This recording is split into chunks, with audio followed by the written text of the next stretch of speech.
The ballroom swallowed all the sound the way velvet swallows light. Elinor Ashford stood 3 feet from the refreshment table, close enough to belong, but far enough to disappear. The chandeliers threw golden coins across marble floors, and somewhere a quartet played something sweet and forgettable. She held a glass of champagne she hadn't tasted. Her gloves were perfect. Her posture was perfect. Everything about her screamed propriety, but the room had already made its judgment. Lady Hewitt's voice cut through the music, not loud, but surgical. Such a shame about the Ashford estate. Creditors, I'm told. My husband says the debts stretch back years. Elinor's fingers tightened around the stem of her glass. She didn't turn or flinch, but her peripheral vision caught everything. Heads angled toward her, eyes slid away just as quickly. No one gasped. Neither did they whisper. But somehow, that was worse. It seemed they had just simply accepted it. The same way one accepts that winter follows autumn. Inevitable. And completely unremarkable. A gentleman she'd danced with twice at the Pemberton soiree passed within arm's reach. His gaze moved through her like she was made of smoke.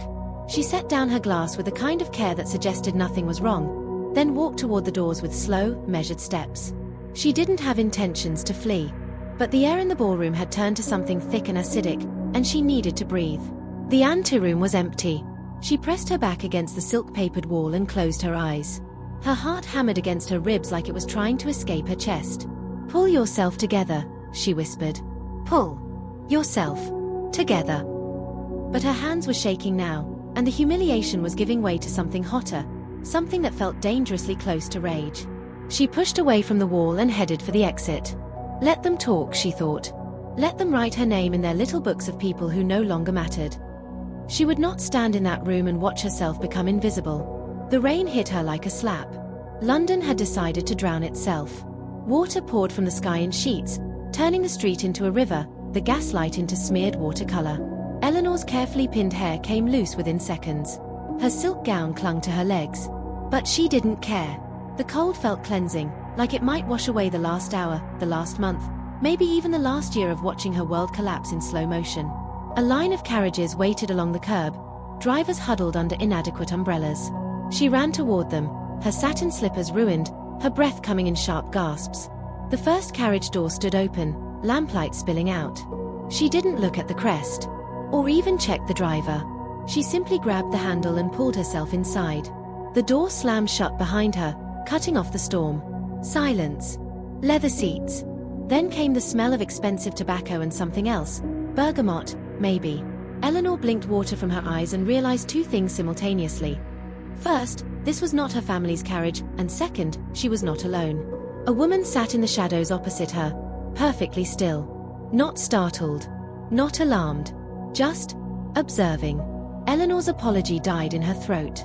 The woman was perhaps 50, though age seemed irrelevant to her in the way it's irrelevant to marble statues. She had dark hair pulled back with ruthless precision, a traveling cloak that probably cost more than Elinor's entire family's worth at the moment, and eyes that measured everything and gave away nothing. Elinor started. Don't. The woman's voice was quiet, but it carried weight. Sit. You're dripping on the floor. Elinor should have left. She should have apologized and stumbled back into the rain. But something in the woman's tone made Elinor realize she had no choice but to obey. So she sat. The carriage lurched into motion. Elinor's stomach dropped. Wait, where are we headed? Kensington, the woman said. Unless you'd prefer I have the driver return you to whatever disaster you just fled from. Elinor's mouth snapped shut. The woman tilted her head slightly, lamplight catching the sharp angles of her face. It seems the truth finally came out, she scoffed, gazing right into Elinor's eyes. Let me guess. Something was said that couldn't be unsaid. Something along the lines of your family owing money, or your father gambling, or your brother making promises he clearly couldn't keep. And now you're ruined, or near enough. Am I close? Heat flooded Elinor's cheeks. She stuttered, unable to form words for some reason. You don't owe me your story, the woman interrupted. But I recognize desperation when I see it. You got into a stranger's carriage in a rainstorm. That suggests limited options. Elinor wanted to argue, but the words wouldn't come. Because the woman was right. She did have limited options. If she was being honest, she had no options. Her father had died 6 months ago, leaving debts that consumed the estate.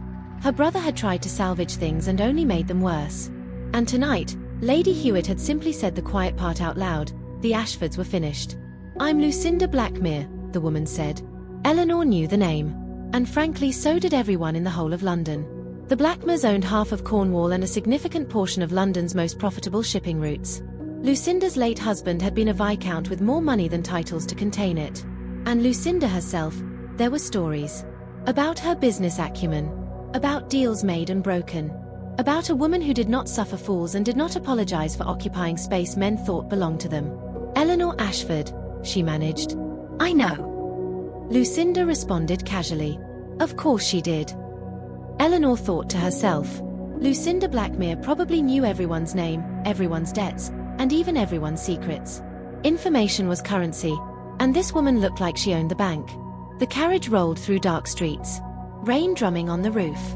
Elinor tried to formulate some reasonable explanation for why she should be returned home immediately, but her mind kept snagging on the fact that her home was currently being itemized by creditors. "I'm going to offer you something," Lucinda said finally. "Not tonight. You're soaked and obviously rattled. But soon. When I do, I want you to consider it carefully. Don't accept out of panic. Don't refuse out of pride. Use whatever sense you have left." "I don't understand," Elinor admitted. "You will." Lucinda leaned forward slightly, and for the first time, something almost like warmth crossed her features. "You didn't apologize when you got into my carriage. You didn't grovel or weep. You sat down when I told you to sit. That suggests a spine. And I have use for people with spines." The carriage slowed, then stopped. Through the Rain Street window, Elinor could see the vague shape of an enormous house, all white stone and black iron. Lucinda reached for the door handle. "Come inside. Dry off. We'll send word to your family that you're safe. In the morning, we'll talk."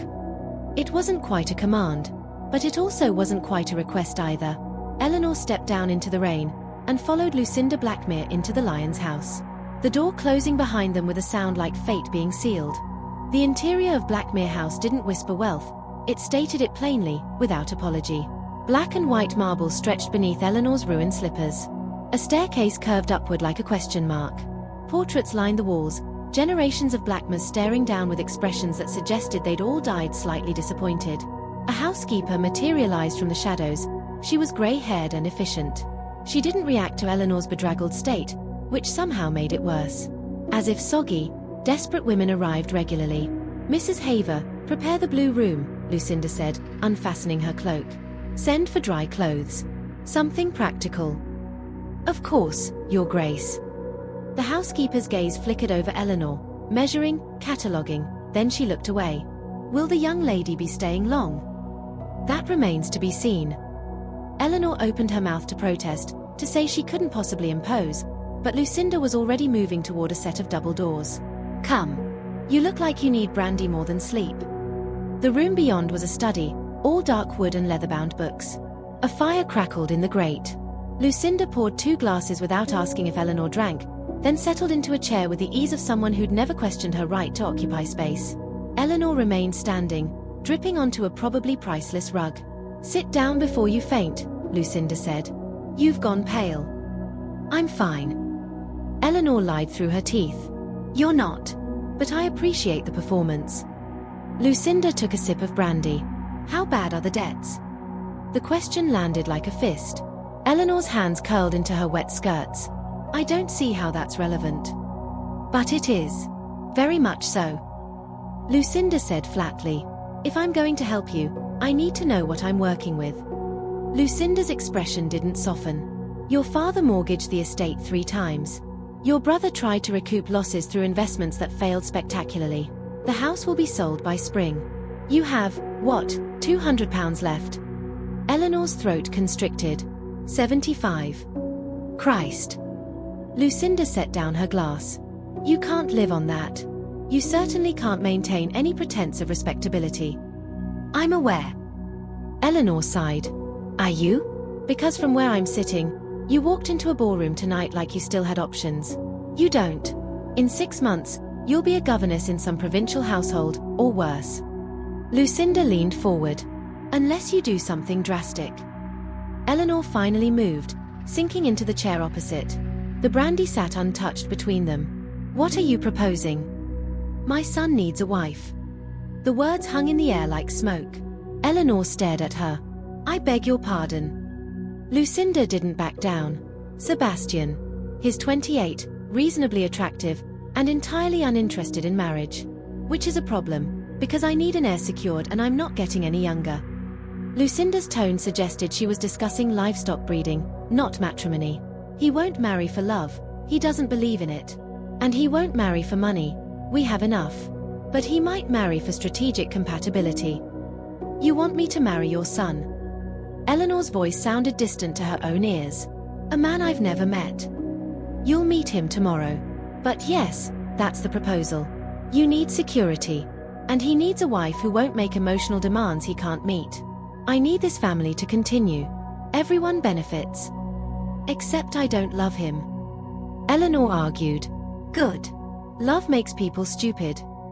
Lucinda picked up her glass again. "I'm offering you a transaction, Miss Ashford.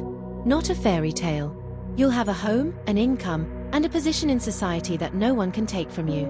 In exchange, you'll be a competent wife, produce an heir, and not embarrass this family. Simple." Except, nothing about this was simple. Elinor's mind reeled. "And if I refuse? Then I'll have Mrs. Haver prepare a carriage for the morning, and you'll return to your £75 and your rapidly disappearing prospects. No hard feelings." Lucinda tilted her head. "But we both know you won't refuse. Because you're practical. And desperate. And also smart enough to recognize a lifeboat when you see one." Elinor tasted copper. She'd bitten her lip without realizing. "You said I should use whatever sense I have left. That doesn't sound like someone who expects an immediate answer." "I don't. You can sleep on it. Meet Sebastian tomorrow and decide if you can tolerate him." Lucinda stood, signaling the conversation's end. "But Miss Ashford? Don't take too long. Opportunities have expiration dates." And with that, she left. The blue room was exactly as advertised.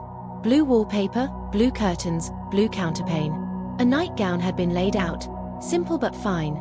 Elinor peeled off her ruined gown and stood shivering by the fire, trying to make sense of the last 2 hours. She should refuse. Obviously. Marrying a stranger because his mother had orchestrated it was medieval. Insane. Except, she thought about her £75.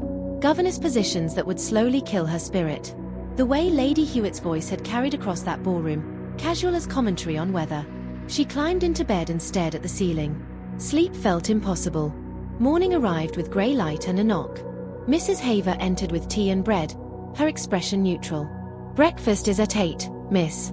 Master Sebastian has been informed of your presence." "How did he take the news?" Elinor couldn't help but ask.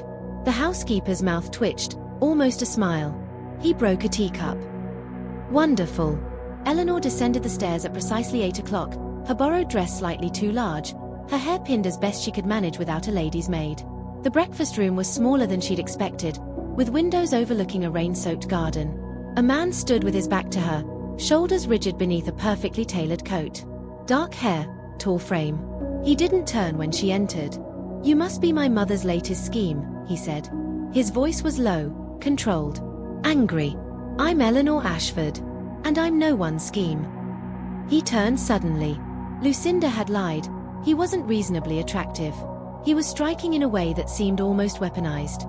Sharp cheekbones, blue eyes that assessed and dismissed in the same glance. A mouth currently set in a line that suggested he'd tasted something bitter. "Aren't you? You're standing in my house, wearing my mother's charity, about to be offered a marriage proposal you didn't ask for. That sounds like a scheme to me." Elinor's spine straightened. "I got into the wrong carriage in a rainstorm. Everything that followed was your mother's design, not mine. If you're looking for someone to blame for this awkward situation, perhaps start with the woman who arranged it." Something flickered in his expression. "Surprise maybe. You do have a spine. Mother mentioned that. Did she also mention I haven't agreed to anything?" He moved to the sideboard, poured coffee with deliberate care. "But here we are. Two people who don't want to be here, being pushed together by a woman who's never heard the word no in her life." Elinor sat without being invited. "Then we're in agreement. I'll leave this morning." "Will you?" He finally looked at her directly. "Where will you go?" The question was too accurate. Elinor reached for the teapot to buy herself time. That's not your concern. Probably not. But I'm curious. What happens to women like you? After the money runs out and the invitations stop? Women like me. Elinor raised her voice and brow slightly. Sebastian smirked as he replied. Well-bred, well-mannered, and catastrophically poor. The words should have stung. Instead, they just felt true. Elinor set down her teacup with enough force that it rattled. They become governesses. Companions. They marry clergymen or minor landowners if they're lucky. They disappear into the countryside and pretend they never wanted more. Is that the answer you were fishing for? Sebastian's expression didn't change, but something in his posture shifted. He pulled out a chair and sat across from her. My mother thinks we'd somehow make suitable partners. Your mother thinks I'm desperate enough to accept any proposal. And are you? He asked. The question hung between them like a blade. Elinor met his gaze and refused to look away. I guess you can say I'm practical enough to consider it. Interesting, he leaned back, coffee cup balanced in long fingers. Look, I'm going to be honest because I don't see the point in anything else. I don't want a wife. I don't want children. I don't want someone watching my every move, cataloguing my moods, and expecting affection I can't give. But my mother has made it clear that my preferences are irrelevant. So if this happens, and that's a big if, then we need to understand each other from the start. I'm listening, she said, curious. I won't love you. I won't pretend to. We'll maintain separate lives under the same roof. You'll have your allowance, your freedom, and your own pursuits, of course. In exchange, you'll appear at necessary functions, be civil to my mother, and eventually produce an heir. After that, we barely need to see each other. His voice was flat and transactional. It's not romantic, I know, but it's honest. Elinor should have been insulted. She should have thrown the tea in his face and walked out. But instead, she found herself considering it. A life where expectations were clear, where no one would be disappointed because no one was expecting anything in the first place. And if I want more? She heard herself ask. More what? He asked, raising a brow slowly. More than civility. More than separate lives. What if I want? She stopped, unsure what she was even asking for. Sebastian's jaw tightened. Then you'll be disappointed. I'm telling you now what I am. It would be in your best interests to actually believe me. The door opened before Elinor could respond. Lucinda swept in, already dressed for the day, looking between them with calculating eyes. If you're already holding your breath for what happens next, make sure you hit that subscribe button and leave a like. Now, let's get back to the world of Elinor and Sebastian. Nobody said a word for close to a full second. Then finally, Lucinda popped the question. So how are we getting on? Wonderfully, Sebastian said without inflection. We're negotiating the terms of our mutual imprisonment. Oh, don't be dramatic, Sebastian. Lucinda poured herself tea. Miss Ashford, I trust my son has been his usual charming self. He's been honest, Elinor said carefully, which I appreciate. Honesty is overrated. Compatibility is what matters. Lucinda scoffed, settling into a chair. I have a proposal for both of you. Give this 1 month. Live here, Miss Ashford. Get to know Sebastian. See if you can tolerate each other. If at the end of that time either of you is truly miserable, we'll end this experiment and I'll help you find another solution. What other solution could there possibly be? Elinor asked. I have connections. Don't you ever forget that. Lucinda's gaze sharpened. But you'll never know if this could work unless you try. So, 1 month. What do you say? Elinor looked at Sebastian, who was staring into his coffee like it held answers. She thought about the ballroom. Lady Hewitt's voice. The £75 that wouldn't last a year. 1 month, she agreed. Sebastian's cup hit the table too hard. Of course. Why should my opinion matter? Exactly. It doesn't, Lucinda said pleasantly. Go brood in your study. Miss Ashford and I have things to discuss. He left without another word, the door closing behind him with controlled violence. The month began with careful distance. Elinor was given rooms in the east wing, bedroom, sitting room, a small space that was hers alone. Sebastian occupied the west wing. They orbited each other like celestial bodies, crossing paths only at meals and nowhere else. Then the rumors started. It began with a calling card. Lady Clarice Davenant arrived on the 3rd day, all golden ringlets and sympathetic smiles. She settled into Lucinda's drawing room like she belonged there and turned her attention to Elinor with the focus of a cat watching a mouse. "You poor dear," Clarice cooed. "Such a difficult time for your family. But how wonderful that Lady Blackmere has taken you in. She's always been so charitable." The word charitable landed like a slap. But Elinor kept her face perfectly neutral. "Lady Blackmere has been very kind. And Sebastian, are you two becoming acquainted? I've known him since we were children. You know, such a complicated man. So many have tried to understand him." Clarice's smile turned sharp. "And so many have failed." Lucinda entered then, saving Elinor from having to respond. "Clarice, how unexpected. I was just passing by and simply had to call. The news is all over town. A mysterious young woman suddenly taking residence in your home, Sebastian finally showing interest in marriage. The speculation is absolutely delicious." Clarice accepted tea with practiced grace. Though of course, some are saying less flattering things. "Are they?" Lucinda's tone could have frozen water. "Oh, you know how people talk. Questions about Miss Ashford's sudden appearance. And if whether this is truly an engagement or something more informal." Clarice's eyes glittered. "I've been defending you, naturally. Telling everyone that Sebastian would never dishonor a young woman. That this must be perfectly proper." Elinor felt her stomach drop. The implication was clear. Clarice had planted exactly the rumors she was pretending to defend against. After she left, Elinor found her hands shaking. "She's going to destroy me." "She's going to try," Lucinda corrected. "The question is whether you're going to let her." That evening, Sebastian found Elinor in the library. She'd been cataloguing his collection, needing something to do with her hands, her mind, and her rising panic. He stopped in the doorway. "Have you been crying?" "I haven't." But her voice betrayed her. He moved closer, frowning. "What happened?" "Let's face it, I don't belong here.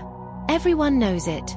That woman today, Clarice, she made it very clear that I'm a charity case pretending to be something I'm not. Clarice Davenant is a viper who's angry that I never proposed to her." Sebastian's voice was hard. "Don't go giving her power she hasn't earned." "Easy for you to say. Your reputation isn't the one being shredded." Elinor set down the book she'd been holding. "There's already gossip. Questions about why I'm here. Whether this is real or whether I'm just a convenient mistress your mother is laundering into respectability." Sebastian went very still. "Who said that? Does it matter? Once that kind of talk starts, it doesn't stop. I think I should leave. Before this gets worse." "Absolutely not." The words came out fierce. He closed the distance between them. "You're not leaving because Clarice Davenant has a poisonous tongue. If you go now, you'll prove her, and everyone else right. You'll prove you were never strong enough to be here." "And what if I'm not?" "You got into a stranger's carriage in a storm. You sat across from my mother and didn't flinch when she outlined this insane plan. You've spent 3 days in this house with me without breaking, and I'm not easy to be around. You're stronger than you think, Elinor." His voice dropped. "And I won't let them erase you." Something shifted between them then. Before Elinor could respond, Mrs. Haver appeared in the doorway, her face tight with concern. "Master Sebastian, you should see this." She held a newspaper.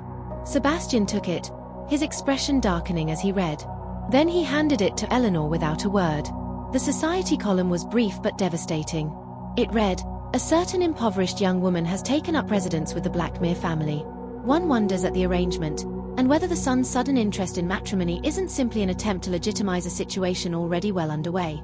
Elinor's vision tunneled. The paper fell from her hands. "This ruins everything," she whispered. "Even if we marry now, people will always believe I was your mistress first, and that you're marrying me out of obligation." Sebastian's face had gone cold as stone. "Then we changed the narrative." "How could we possibly do that?" His eyes met hers, and in them she saw something she hadn't expected. Determination. "We proved them wrong. Publicly." He turned to his mother, who'd appeared silently in the hallway. "The Ashworth Gala is tomorrow night. We'll attend it together." Lucinda's eyebrows rose. "Sebastian." "We're attending," he repeated, cutting her off. "And we're going to show them exactly who Elinor Ashford is." The Ashworth Gala was a cathedral of judgment. Crystal chandeliers caught light and threw it back in accusations.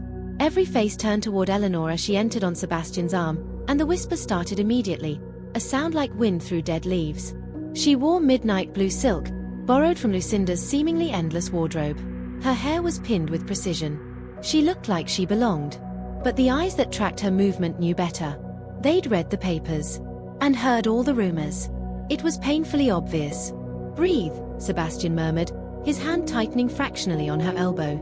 "And whatever happens, don't apologize for being here. You deserve to be." "Easy for you to say." She managed. "No, it's not." His voice was low enough that only she could hear. "But we do it anyway." Lady Ashworth descended on them immediately, all false warmth and calculated curiosity. "Sebastian. Darling. How unexpected. And this must be Miss Ashford. We've heard so much." "Have you?" Sebastian's tone could have cut glass. "How tedious for you." "Not at all. We're all simply fascinated by this sudden arrangement." Lady Ashworth's smile never reached her eyes. "Though one does wonder at the haste. In my day, courtships were more." "In your day, women had fewer options and less voice," Sebastian interrupted. "Fortunately, times change." The older woman's smile froze. She excused herself with practiced grace, but the damage was done. The crowd had witnessed Sebastian Blackmere defending a complete nobody. The speculation would be vicious. Clarice appeared like conjured smoke, resplendent in rose silk. "How brave of you to come, Miss Ashford.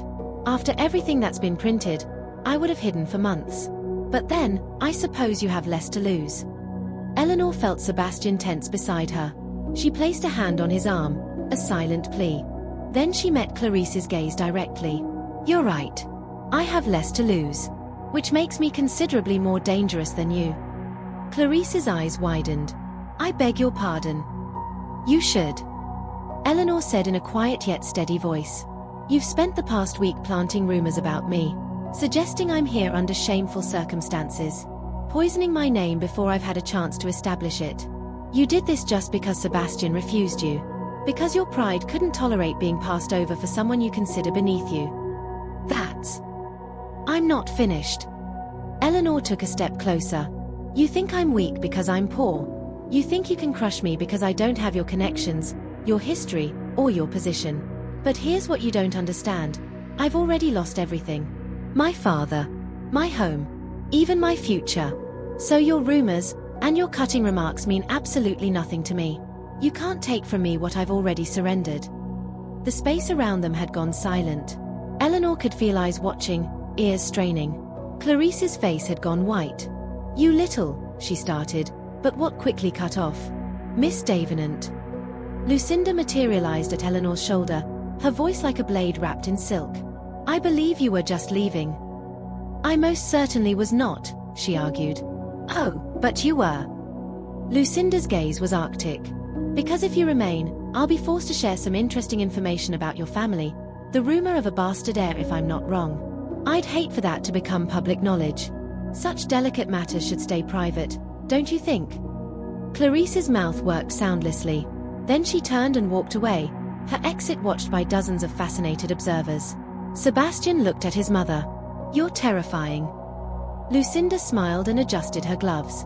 "Now, both of you, circulate. Be seen. Be normal. Show them you're not ashamed." The next hour was brutal. Conversations that stopped whenever Elinor approached. Smiles that didn't reach eyes. Questions wrapped in concern that were really accusations in disguise.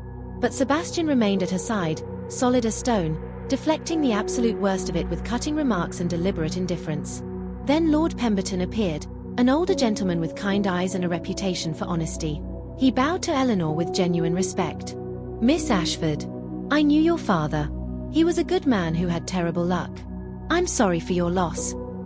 Elinor's throat tightened. "Thank you. I'm also sorry for what London has become. A place where vultures circle the moment someone stumbles." He glanced meaningfully at the crowd. "But I'm glad to see you're not stumbling. You're standing. That takes courage."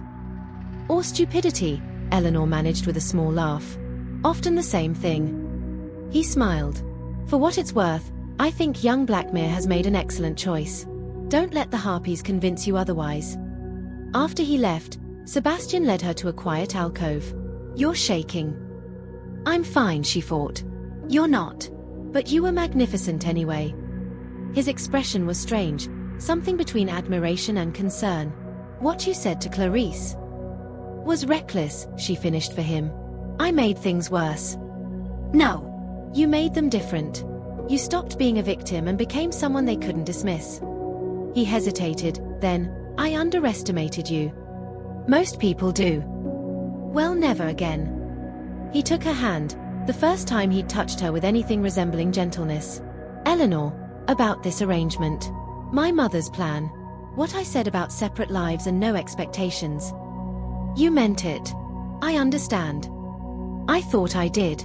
But watching you tonight, watching you refuse to break, he stopped, struggling with words. I don't know what this is between us. It's not love. But I know it's not nothing either. And I think we could build something. If you're willing to try. Before Elinor could answer, a commotion erupted in the main hall. Raised voices. Someone shouting. Immediately, Sebastian and Elinor rushed back to find Clarice in the center of the room, her face blotchy with rage and wine. Fine, she shrieked. You want the truth? I wrote those rumors. I planted every single story because he, she pointed at Sebastian with a trembling finger, was supposed to marry me. We had an understanding. His mother promised. And then this nobody appears and suddenly I'm forgotten? Cast aside for some penniless orphan who probably planned this from the beginning. The room was frozen. Every eye on Clarice. Every ear listening. There was never an understanding, Sebastian said, his voice carrying through the room. You invented one. I was clear about my intentions, or lack thereof, if I should say. You chose not to hear it. Liar. Clarice's voice cracked. I waited for you. Turned down other proposals. Defended you when people called you cold and strange. And this is how you repay me. I didn't ask you to wait, or to defend me. I didn't ask you for anything. Sebastian moved to stand beside Elinor. But I am asking you to leave Miss Ashford alone. She's done nothing to you except exist. If you can't handle that with grace, then you're exactly as small as I always suspected. Clarice made a sound like a wounded animal. Then she fled, her exit messy and graceless, and witnessed by everyone who mattered. Lord Ashworth cleared his throat. Well, that was illuminating. Sebastian, Miss Ashford, my apologies for the disruption. Perhaps we should continue this lovely evening with some music. The crowd murmured in agreement. The moment passed. But Elinor knew that the narrative had shifted. And so did everyone else. Clarice's public breakdown had done what Sebastian's defense couldn't. It made Elinor the wronged party. The innocent caught in someone else's obsession. Later, in the carriage home, Lucinda looked between them with something close to satisfaction. That went better than expected. Someone had a public meltdown, Sebastian said dryly. Yes. The right someone. Clarice destroyed her own credibility. By tomorrow, the rumors will shift.